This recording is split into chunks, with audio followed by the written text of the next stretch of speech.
बाजार में लगातार 7वें दिन सुस्ती का मूड। निफ्टी बिल्कुल फ्लैट 25,450 के ऊपर टिका। हालांकि निफ्टी बैंक में 250 अंकों की बढ़त। मिड कैप और स्मॉल कैप शेयर्स में हल्की गिरावट।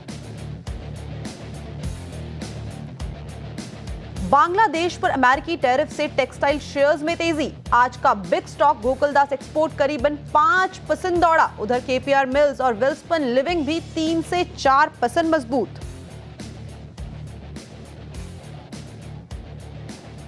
फार्मा, हेल्थ केयर और रियलिटी में बिकवाली का मूड। तीनों ही इंडेक्स आधे से 1% कमजोर। उधर कैपिटल मार्केट से जुड़े शेयर्स टूटे। बीएसई और एंजल वन वायदा के टॉप लूजर्स में शुमार। लेकिन एनर्जी शेयर्स में खरीदारी का मूड। एनएचपीसी भी भागा। बाजार में बिग स्टॉक्स का जलवा। अच्छे बिजनेस अपडेट से कोटक महिंद्रा बैंक करीबन 4% ऊपर। निफ्टी का टॉप गेनर बना। वहीं एचएसबीसी की बुलिश रिपोर्ट से डिवीज लैब भी मजबूत। उधर कमजोर क्वार्टर वन अपडेट से टाइटन 5% टूटा। निफ्टी का टॉप लूजर। घाटे में है एफएनओ के 91% ट्रेडर्स। सेबी की रिपोर्ट के मुताबिक फिस्कल ईयर 2025 में 41% बढ़ा ट्रेडर्स का घाटा। वहीं सेबी के सख्त नियमों से एफएनओ ट्रेडिंग के निकल गए 20% ट्रेडर्स।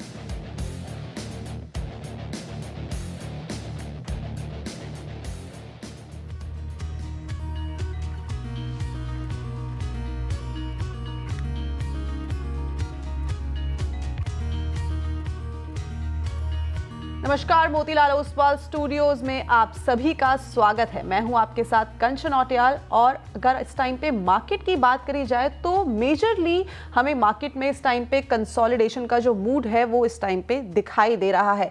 जो ब्रॉडर इंडेक्स है वो एक रेंज बाउंड मोमेंटम में ही कारोबार करते हुए नजर आ रहे हैं। न्यूज फ्लो मार्केट में काफी ज्यादा बना हुआ है बिकॉज अर्निंग सीजन की जो है शुरुआत होने वाली है। 11 तारीख से टीसीएस अपने नंबर्स को पेश करने वाला है। वहां से अर्निंग सीजन की शुरुआत हो जाएगी और उसके साथ साथ जो कंपनीज हैं अपने क्वार्टर वन के अपडेट्स भी दे रही है और उसका रिएक्शन हमें सीधा सीधा मार्केट में आता हुआ दिखाई दे रहा है। इसके अलावा अगर हम सेक्टर स्पेसिफिक अप्रोच आज देखें कौन से सेक्टर्स बढ़ रहे हैं, बैंकिंग में आज अच्छा खासा एक मोमेंटम देखने को मिल रहा है एज कंपेयर टू बाकी सेक्टर। फाइनेंशियल सर्विसेज में हल्की फुल्की बढ़त है।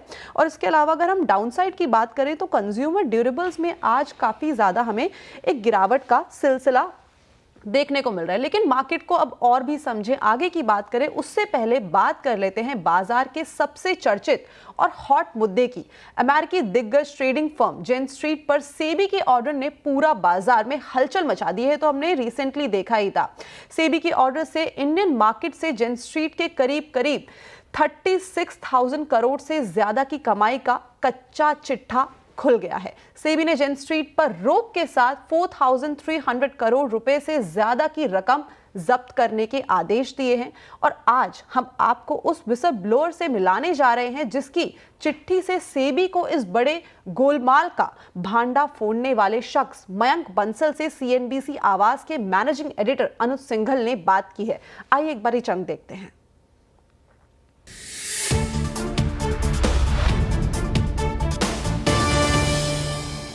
आज हम आपको मिलाने जा रहे हैं उस विसल ब्लोअर से जिसकी चिट्ठी से सेबी इस मामले की तह तक पहुंच पाई। हमारे साथ जुड़े हैं मयंक बंसल। मयंक बंसल जी एक यूएई बेस्ड हेज फंड के प्रेसिडेंट हैं और मयंक जी ने मुझे भी 2 बार मेल लिखा था इस मामले को लेकर। और आपको याद होगा सीएनबीसी आवाज़ ने पहले भी इस मामले को हमेशा उठाया है। 2024 में पहली बार हमने मामले को उठाया था और उसके बाद मयंक जी ने मुझे वो मेल भी भेजी थी। तो देखिए ये पूरा का पूरा जो मामला है जो सेबी के ऑर्डर में है कि कैसे ऑप्शंस में 43,000 करोड़ कमाए गए, उसके सामने स्टॉक फ्यूचर्स में 7,000 करोड़ उन्होंने गंवाए, लेकिन नेट 36,500 करोड़। और ये सिर्फ बैंक निफ्टी का है, अभी तो निफ्टी और सेंसेक्स की बात नहीं हुई है इसमें। Mayank ji good afternoon, thank you so much आज हमारे साथ जुड़ने के लिए। तो पहले तो ये बताएं कि ये इसको आप कब से ट्रैक कर रहे थे और आपको ये आपको कैसे पता चला कि ये जो मामला है ये हेज फंड्स इस तरीके से इसको कोट अनकोट मैनिपुलेट कर रहे हैं, ये आपको कैसे पता चला? और इसमें फिर मिलेनियम का नाम कहाँ से निकल कर आया? फिर जेन स्ट्रीट का नाम जेन स्ट्रीट का नाम कहाँ से निकल कर आया? देखिए अनुज जी, मैं काफी समय से ऑप्शंस ट्रेडिंग कर रहा हूँ तो मुझे ऑप्शंस ट्रेडिंग करते हुए करीब 10 साल से ज्यादा हो गया है। और इंडिया में काफी एक अच्छे साइज में मैं ऑप्शंस ट्रेडिंग कर चुका हूँ। तो ये जो चीज ट्रैक है, ये तो बहुत पहले से ही एक्चुअली जो सीजन ऑप्शंस पार्टिसिपेंट्स हैं उन्हें काफी पहले से ही क्लियर हो गई थी कि ये गड़बड़ हो रही है। Around January 2024 I would say जो सीजन मार्केट पार्टिसिपेंट्स हैं, जो सीनियर लोग हैं, जो काफी टाइम से इस व्यवसाय को परस्यू कर रहे हैं, उन्हें एविडेंट था कि मार्केट में मैनिपुलेशन चल रहा है। एंड आई थिंक ये रिपोर्ट लेट हुआ क्योंकि लोग वेट कर रहे थे इसका कि रेगुलेटर अल्टीमेटली नोटिस करेगा और कुछ एक्शन लेगा, बट वो हो नहीं रहा था। रिगार्डिंग योर अदर क्वेश्चन कि ये जेन स्ट्रीट और मिलेनियम और इन सब, जेन स्ट्रीट का नाम कैसे आया, वो एक्चुअली एक काफी पब्लिक कोर्ट केस था यूएस का between Jane Street and Millennium, जहां पे Jane Street accused two of its traders who are जो मिलेनियम ज्वाइन करने वाले थे कि उन्होंने अपने साथ काफी वैल्यूएबल स्ट्रैटेजीज वो लेके चले गए हैं। ये कोर्ट केस काफी वाइडली पब्लिसाइज था। अगर आप ब्लूमबर्ग, मतलब अगर आप मल्टीपल मीडिया आउटलेट्स में देखें तो हर जगह इस कोर्ट केस की आपको खबर मिल जाएगी। एंड उस कोर्ट केस की हियरिंग में ये निकल के आया था कि जेन स्ट्रीट ने कैलेंडर ईयर 2023 में, which is Jan to Dec 2023 में, इंडियन ऑप्शंस से 1 बिलियन यूएसडी से ज्यादा बनाए थे।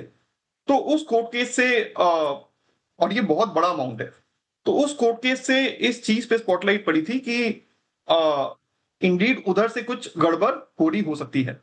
तो उधर से हुआ था और मैनिपुलेशन होते हुए तो दिख ही रहा था स्क्रीन पे। अगर आप ट्रेडर्स, किसी भी आप सीनियर ट्रेडर से बात करें तो वो होते हुए दिख ही रहा था। ऐसा नहीं है कि ये कुछ बहुत रॉकेट साइंस है, काफी सिंपली चीजें हो रही हैं और वो लोगों को होते हुए दिख रहा था। नहीं, ये बात मैं समझ गया आपकी। तो फिर जब आपने सेबी को लिखा, आपने ऑब्वियसली हमें भी लिखा था, आपने सेबी को लिखा, उसके बाद सेबी ने क्या आपसे कुछ डेटा मांगा, आपने क्या सेबी को कुछ प्रेजेंटेशन दिया पिछले 2 साल में? थोड़ा कुछ कहानी, इस कहानी के बारे में बताइए थोड़ा सा। हाँ, तो बेसिकली जो पूरी क्रोनोलॉजी, जो पूरा सीक्वेंस ऑफ इवेंट्स है, वो ऐसा रहा है कि ये 2023 जुलाई से शुरू हो गया था। 2023 जुलाई में क्वाइट एक्सपायरीज होती थी। क्वाइट एक्सपायरीज का मतलब एक्सपायरी डे पे जो ऑप्शंस एक्सपायरी है उस दिन वो उस इंडेक्स को जिसकी एक्सपायरी है उसे हिलने ही नहीं देंगे। मतलब बहुत टाइट रेंज में उसे मेंटेन करेंगे और चाहे न्यूज फ्लो, मैक्रो फ्लो कुछ भी आता रहे, वो उसे हिलने नहीं देंगे। मार्केट बिल्कुल टाइट रेंज में मेंटेन करके वो रखेंगे। तो ये जुलाई 2023 में शुरू हुआ था। पहले क्वाइट एक्सपायरीज ही हुई थी। 2 तरीके की एक्सपायरीज होती हैं, ये भी मैं आपके ऑडियंस को बताना चाहूंगा। एक क्वाइट होती है, एक वॉलेटाइल होती है। क्वाइट में ये होता है कि एक्सपायरी डे पे जिस अंडरलाइन की एक्सपायरी है उस अंडरलाइन को हिलने ही नहीं दिया जाता है, उसे बहुत टाइट रेंज में कंस्ट्रेन करके रखा जाता है। वॉलेटाइल डे पे ऑन द अदर हैंड ये होता है कि towards the latter half of the day, जो क्लोजिंग आवर्स होते हैं 1 बजे के बाद के, उसमें निफ्टी या जो भी जिसकी भी एक्सपायरी है उस अंडरलाइन में बहुत स्टीप मूव आता है। बहुत लास्ट के 2 घंटे में, 2.5 घंटे में बहुत स्टीप मूव उस अंडरलाइन में आता है। ये 2 तरीके की एक्सपायरीज हैं। तो जुलाई 2023 में क्वाइट एक्सपायरी शुरू हो गई थी और वॉलेटाइल एक्सपायरी सबसे पहले मिड कैप में हुई, जो कि I would think around October November 2023 में मिड कैप में वॉलेटाइल एक्सपायरी शुरू हो गई थी। फिर फिन निफ्टी में हुई, फिर बैंक निफ्टी में हुई और 18 अप्रैल 2024, जो एक बहुत ही प्रोमिनेंट डे है, उस दिन मैनिपुलेटर ने निफ्टी हिला दिया। तो उस दिन ये असर्टेन हो गया कि वो कोई भी इंडेक्स ला सकता है। अगर आप उसका सीक्वेंस ऑफ वॉलेटाइल एक्सपायरीज देखें जिसमें वो इंडेक्स को बहुत ज्यादा हिला रहा है, उसने स्टार्ट सबसे पहले सबसे लीस्ट लिक्विड इंडेक्स से किया था, जो कि मिड कैप इंडेक्स है, और धीरे धीरे उसकी कॉन्फिडेंस उसका बढ़ता गया। फिर वो फाइनली अप्रैल 2024 तक जाके वो निफ्टी भी लाने लग गया। और ये पैटर्न्स तब से चलते आ रहे हैं। 2024 की बिगनिंग में जेन स्ट्रीट और मिलेनियम का ऑब्वियसली केस आया था यूएस में, जिसमें 1 बिलियन यूएसडी के प्रॉफिट्स की बात हुई थी। फिर उसके बाद से अप्रैल से एक्सटेंट ऑफ मैनिपुलेशन बढ़ता ही गया अप्रैल 2024 से। तो अप्रैल 2024 से लेकर दिसंबर 2024 तक जो मैनिपुलेशन का मैग्नीट्यूड है वो इंक्रीज ही होता जा रहा था। ट्रेडर्स को दिखने लग गया था, बट ट्रेडर्स इंतजार कर रहे थे कि सेबी कुछ एक्शन लेगा, रेगुलेटर कुछ इन्वेस्टिगेशन करेगा और फाइनली इसको सुलझाएगा, बट वो हो नहीं रहा था। इनफैक्ट वो उल्टी डायरेक्शन में जा रहा था, एक्सटेंट ऑफ मैनिपुलेशन बढ़ता ही जा रहा था। तो 2024 में मैंने सेबी को मेल लिखा था जो कि उनकी इनफैक्ट इंटरिम ऑर्डर में भी कवर हो रहा है कि 2024 में सेबी ने इन्वेस्टिगेशन उठाया और इन्हीं क्वाइट एंड वॉलेटाइल एक्सपायरीज की बात उनके ऑर्डर में भी लिखी गई है। अगर आप सेकंड पेज उनके ऑर्डर का देखें तो उसमें वो स्पष्ट शब्दों में लिखा हुआ है। तो उसके बाद से तो फिर सेबी और मेरा वार्तालाप मेल्स पे चला है। तो जब मैंने प्रेजेंटेशन सेबी को दी, एक बहुत काबिले तारीफ बात यह है कि जैसे ही मैंने उन्हें मेल किया तो अनंत नारायण जो कि होल टाइम मेंबर हैं, जिन्होंने ये ऑर्डर भी लिखा है, उनका इमीडिएटली अगली सुबह उनका रिस्पांस आ गया कि हम आपके मतलब हम प्रेजेंटेशन करना चाहते हैं इन पर्सन। तो मैं सेबी भवन गया था 6 जनवरी को और सारे उनके अनंत नारायण और सर्वेलेंस टीम और आई थिंक एमआरडी टीम के भी कुछ लोग थे, उन सब के सामने मैंने काफी एक इलैबोरेट प्रेजेंटेशन दी थी। उसके बाद से हमारी मेल्स पे चर्चा ये बिल्कुल अवैंग जी, मैं इस थोड़ा सा एक स्पेसिफिक डेट पर आ रहा हूँ जो इस पूरे ऑर्डर में, पूरा ऑर्डर मैं पढ़ा, उसमें काफ़ी मतलब बिल्कुल पेन्स टेकिंगली वो सेबी ने वो ऑर्डर पास किया है। 17 जनवरी 2024 की बात हुई है, 17 जनवरी 2024 यानी कि वेंसडे, और आई थिंक तब बैंक निफ्टी की वीकली एक्सपायरी वेंसडे को हुआ करती थी, है ना। ये 17 जनवरी 2024 का पैटर्न सबसे इंटरेस्टिंग है क्योंकि उससे एक दिन पहले एचडीएफसी बैंक के रिजल्ट्स आए थे और उसके चक्कर में बैंक निफ्टी बहुत गैप के साथ नीचे खुला। उसके बाद उतनी ही तेज़ी से उसमें रिकवरी आई। वो पूरी की पूरी टाइमलाइन प्ले करते हैं। देखिए 9/15 से लेके 1146 के बीच में एचडीएफसी बैंक, कोटक और आईसीआईसीआई बैंक में 4,370 करोड़ की खरीदारी हुई, जिसकी वजह से बैंक निफ्टी में लोअर लेवल से शानदार रैली आई। अब रैली आएगी तो ऑब्वियसली क्या होगा, कॉल के प्रीमियम बढ़ेंगे, पुट के प्रीमियम कोलैप्स होंगे। ये हुआ। इस दौरान जेन स्ट्रीट ने 32,115 करोड़ की पुट खरीदी या कॉल बेची और उसके बाद ये पूरा का पूरा मामला रिवर्स हुआ। क्या ये एक ट्रिगर पॉइंट था? ये इस दिन ये क्या बिल्कुल एकदम अपैरेंट हो गया था कि नहीं ये तो कुछ बहुत ज़्यादा ही मामला साफ साफ दिख रहा है? नहीं, ये ऐसा कोई ट्रिगर पॉइंट नहीं था, इससे पहले ही साफ साफ दिखने लग गया था। सेबी ने ऑब्वियसली सेबी ने क्या किया है कि जो सबसे प्रॉफिटेबल डेज हैं उसको डिसेंडिंग ऑर्डर में रखा है और सबसे जो टॉप डे है उसको पिक किया है। बट इस दिन तक ऑलरेडी जो सीजन मार्केट पार्टिसिपेंट्स है उन्हें क्लियर था कि मैनिपुलेशन चल रहा है मार्केट में।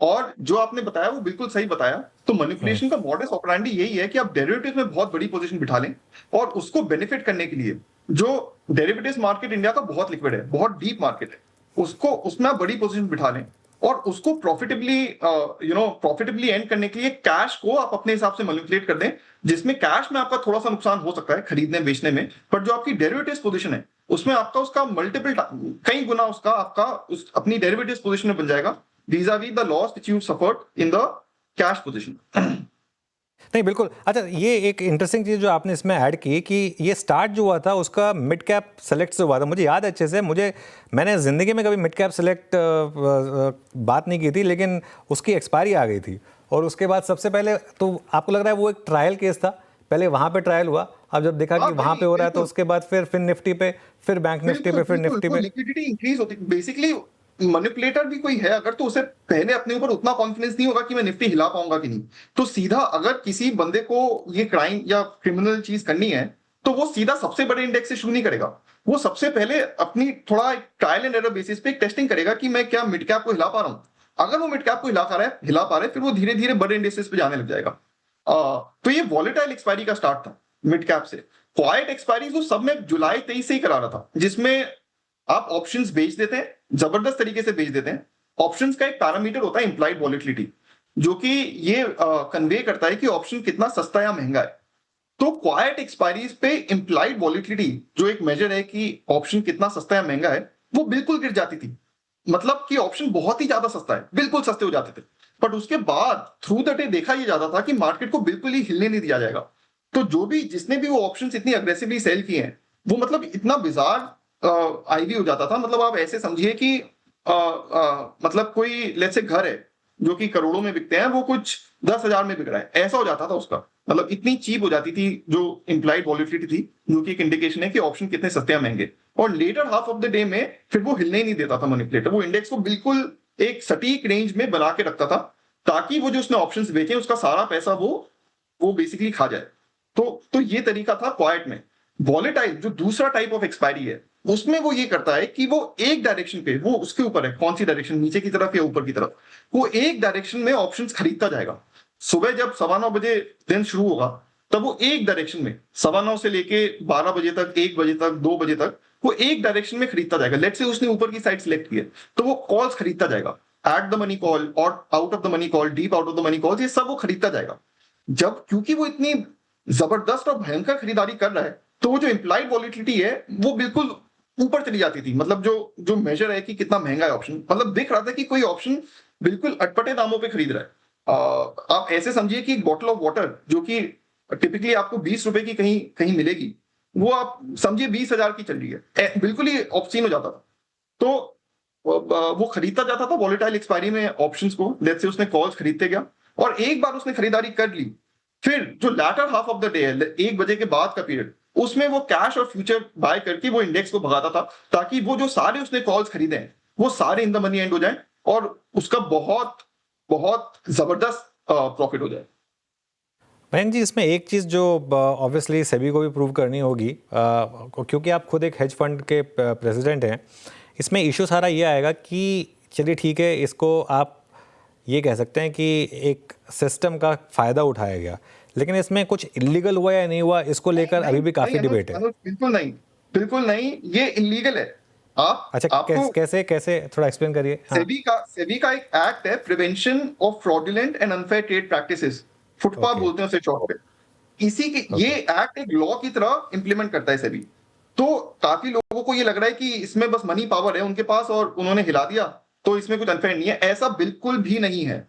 Manipulation is a criminal offence in the US. India में भी केतन पारेख का अगर आप केस देखें तो उन्हें जो जेल टर्म सर्व करना पड़ा था वो स्पेसिफिकली मैनिपुलेशन के लिए ही सर्व करना पड़ा था। आप तो एक एक्ट है, मैं आपके जो आपके श्रोता है उनको दरख्वास्त करूंगा कि आप सिंपली गूगल कर लें, prevention of fraudulent and unfair trade practices. ये सेबी का एक एक्ट है जो प्रैक्टिकली एक लॉ की तरह इंप्लीमेंट होता है। तो सेबी ने पास्ट में प्रिसाइसली इन्हीं तरीकों के कामों के लिए, मतलब ऑब्वियसली वो स्टॉक्स में होता था, इतने बड़े लेवल पे किसी ने किया नहीं है, तो प्रिसाइसली इसी चीज के लिए सेबी ने पास्ट में कई एंटिटीज को कैपिटल मार्केट से बैन किया हुआ है और उनपे फाइन लगाए हुए हैं। वो ऑर्डर्स मैं आपको इस कवरेज के बाद दे भी सकता हूं। तो ये बिल्कुल इलीगल है। फुटपा में इनफैक्ट मल्टीपल सब पॉइंट्स हैं जिसमें ये क्लियर है कि मतलब ये तो मल्टीपल सब पॉइंट्स के अंदर ये इलीगल है। अगर आप सेबी का इंटरिम ऑर्डर भी पढ़ें तो अनंत नारायण जी ने उस ऑर्डर में जो फुटपा के 4A 4B वो क्लॉजेज हैं उन सबको उन्होंने लिस्ट आउट किया है। सेबी, एक तो फुटपा हो गया जो prevention of fraudulent and unfair trade practices मैं आपको बता रहा हूं। दूसरी चीज सेबी एक्ट है। सेबी एक्ट के तहत भी ये बिल्कुल इलीगल है। तो जो पूरा किसी के भी मन में अगर ये शंका है कि ये लीगल है कि इलीगल है, ये सवाल ही उठता नहीं है। मतलब ये सेबी के मल्टीपल एक्ट्स के अंदर ये लीगल है। पास्ट प्रेसिडेंट्स हैं इन्हीं चीजों के लिए, एंटिटीज के बैन होने के प्रति और उनको फाइन करने के प्रति। वो ऑब्वियसली एंटिटीज इतने बड़े लेवल पे किसी ने आज तक किया नहीं है, वो छोटे एसएमई स्टॉक्स में वो करते थे और वो पकड़े जाते थे, बट उनके तहत ये जजमेंट दिया हुआ है। बस अब ये बहुत ही मेगा लेवल पे हो रहा है। तो ये अंतर है, इलीगल ये पक्का है, उसमें कोई शक नहीं है। ओके मयंक जी, बिल्कुल आपने स्पष्ट तरीके से इसको क्लासिफाई कर दिया कि इट्स इलीगल। भविष्य में ऐसी चीज़ ना हो उसके लिए क्या करना चाहिए? मैं आपसे एक सवाल पूछता हूँ, बहुत बेसिक सवाल। क्या जेन स्ट्रीट के बाद ये मामला दोबारा नहीं होगा? लास्ट एक्सपायरी में भी ऐसे ही हुआ। ठीक 1:45 पर रिलायंस और HDFC 2 स्टॉक्स चले और लगभग 150 पॉइंट का स्विंग आया। अब इस पे बड़ा कारण क्या है? सिस्टम का कौन फायदा उठा रहा है? क्या इंडेक्स वेटेज, स्टॉक्स की, क्रिटिकल स्टॉक फ्यूचर्स की वेटेज पे कुछ काम करना चाहिए क्या? कुछ नहीं होगा, वेटेज से कुछ नहीं होगा। देखिए ये मैनिपुलेशन ना, आप कोई भी आप इक्विवेटेड इंडेक्स ले लीजिए, तब भी अगर आप 5,000 करोड़, 6,000 करोड़, 7,000 करोड़ की खरीदारी करेंगे तो इंडेक्स हिलेगा। तो आपके कुछ ही स्टॉक कंपोनेंट्स का ज्यादा वेट है, जैसे बैंक निफ्टी में, उससे ये सॉल्व नहीं होगा कि आपने इक्विवेटेड कर दिया और वेट्स को डिस्ट्रीब्यूट कर दिया। आपको इसके लिए 2 तरीके हैं सॉल्व करने के। सबसे पहला तरीका, आप डेटरेंस बनाएंगे। आप इतनी आप हार्श पनिशमेंट दीजिए। सेबी को अनफॉर्चुनेटली यूएस के हेज फंड्स थोड़ा कैजुअली लेते हैं, जो कि बिल्कुल नहीं होना चाहिए। उधर का जो एसईसी है, उनकी हिम्मत नहीं है कि उस एसईसी को इतना कैजुअली लें जितना वो इंडिया के रेगुलेटर को लेते हैं। तो एक सेबी को एक एग्जेम्पलरी पनिशमेंट देने की जरूरत है ताकि ये एस्टैब्लिश हो कि ये ओके नहीं है। ये ऐसे मार्केट का ट्रस्ट इरोड करना, उसकी सैंक्टिटी इरोड करना बिल्कुल भी इंडिया में टॉलरेट और बर्दाश्त नहीं किया जाएगा। इसके लिए सेबी को एक बहुत ही इंपॉर्टेंट ऑर्डर देने की जरूरत है। अभी भी सेबी ने जो 36,500 करोड़ का जो ये पूरे प्रोसीड्स हैं, ये अभी तक सेबी ने केवल एनएससी से निकाले हैं, ठीक है, ये जो प्रॉफिट्स हैं। अभी बीएसई सेगमेंट तो उन्होंने इवैल्यूएट ही नहीं किया है, वो इवैल्यूएट करना बचा है। 36,500 में से जो 4,800 करोड़ की उन्होंने फाइन लगाई है, वो बैंक निफ्टी की केवल 21, मतलब 18 बैंक निफ्टी की और 3 निफ्टी की, केवल 21 एक्सपायरी से 4,800 करोड़ की फाइन लगी है। अभी सेबी का इन्वेस्टिगेशन जारी है, ये इंटरिम ऑर्डर ही है। अभी जब खुलासा होगा तो मेरा अनुमान ये है कि लगभग पूरा ही 36,500 करोड़ का 36,500 करोड़ पूरा ही लगभग मैनिपुलेशन से आया है, क्योंकि जेन स्ट्रीट इंडिया में मार्केट मेकिंग कर ही नहीं रहा है। जेन स्ट्रीट का जो टिपिकल फोर्टे है, जो वो यूजुअली करता है, वो मार्केट मेकिंग करता है, उससे वो पैसा बनाता है। ये बहुत हैवी डायरेक्शनल एक्सपोजर लेना, ऑप्शंस बाय करके और फिर कैश फ्यूचर को उस डायरेक्शन में लाना, ये फोर्टे नहीं है।